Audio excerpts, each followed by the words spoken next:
This is Total Outdoor Programming.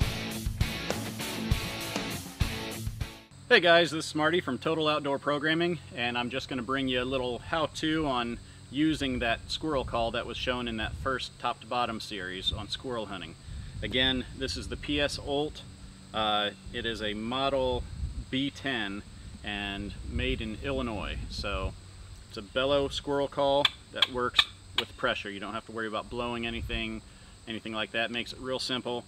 Now the way that I typically use this is I will try and figure out where I think the squirrels are. If I think that the squirrels are over in this direction because there's a bunch of oak trees or something like that, hickory trees, I'll try and keep the call turned from them just a little bit so they're not watching the movement of the call actually going off, but it's still going to project their way.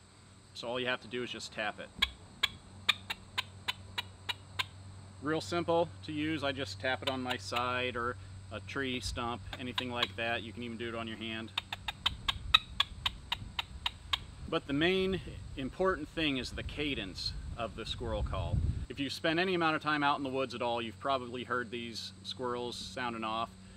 They've got a really unique cadence, and it starts off kind of aggressive and then tapers down. It's fast at the beginning and then tapers down. Loud at the beginning, tapers down. That's how they typically do it. And they take a little pause and then they'll hit it again. So it's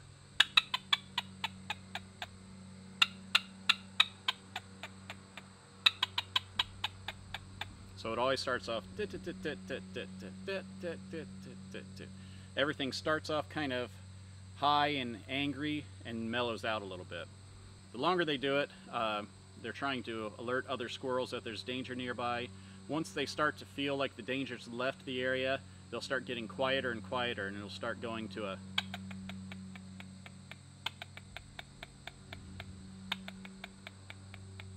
it'll really tone down quite a bit, almost to the point that it just kind of seems like they're just doing it out of habit.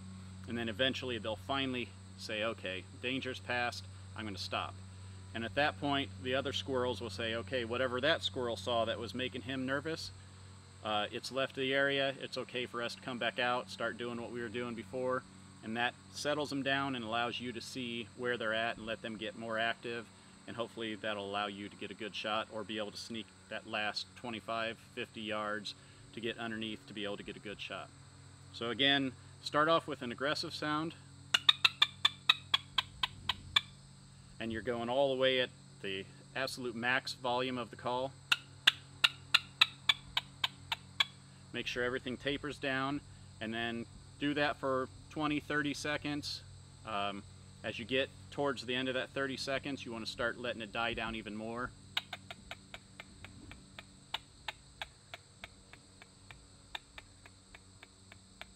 Just keep letting it die down until finally you hit a point, maybe about a minute is how long I'll call from start to finish, where it actually just completely dies down to a silence, and then just sit back and wait, let them go back to doing their own things and get ready for your shot. So hopefully that helps. If you guys have any other comments or tips, different ideas that you would like to suggest to use for squirrel calling, feel free to put them in the comment line. And like always, if you want to keep these videos coming, hit subscribe so we know that you like them. Alright, thanks a lot guys, and good luck out there.